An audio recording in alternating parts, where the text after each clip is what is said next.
এই জন্য বুদ্ধিমানের কাজ হলো জুমার দিন যখন আসবে বন্ধু, সব কাজ কমপ্লিট করে তুমি মসজিদে চলে যাও, যেন তোমার পিছু টান না থাকে। বলে কেন? আমাদের দোষের কিন্তু বন্ধু শেষ নাই। জুমার দিনে মুসল্লিরা যায় সবার পরে এবং বের হয়, ইমাম সাহেব যখন ডানে বামে সালাম ফেরায়, মনে হয় যেন বন্ধু বিশ্বযুদ্ধ শুরু হয়ে গেছে, কার আগে কে রে এবার হয়ে যাবে। অথচ আমার নবীর আদর্শ নিয়ে আমি আজকে ওয়াজ করছি বন্ধু। Disturb, don't disturb me.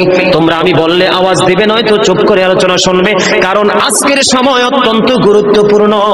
কারণ আমি যদি 5 মিনিট সময় পাই, একটা হাদিস শোনাতে পারবো।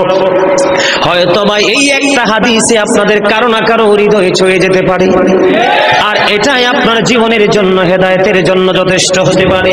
বন্ধু, মুসল্লিরা যায় রে সবার পরে, বের হয়ে আসে সবার আগে, এটা মুসলমানের কখনো চরিত্র হতে পারে না।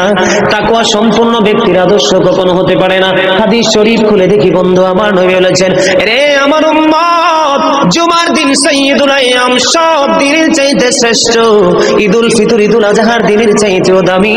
এই জুমার দিনের ফজিলত বরকত নিয়ে আলোচনা করলে বন্ধু রাত একটাই কভার করা যাবে না, এত বরকত এই জুমার দিনের।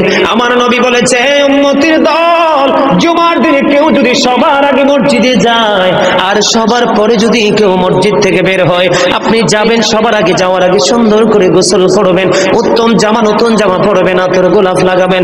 আপনি রাস্তা দিয়ে হেঁটে গেলে মানুষ যেন বলতে পারে যে মসজিদের মুসল্লি হেঁটে যায়। আর চারপাশ বন্ধু সুঘ্রাণে মুখরিত হয়ে যাবে।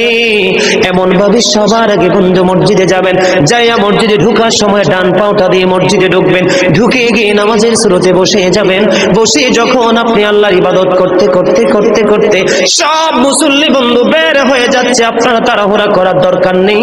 কারণ মনে রাখতে হবে, আসছি সবাই যেমনি একা একা, আবার যাব একা একা, হিসাবও দিতে হবে একা একা।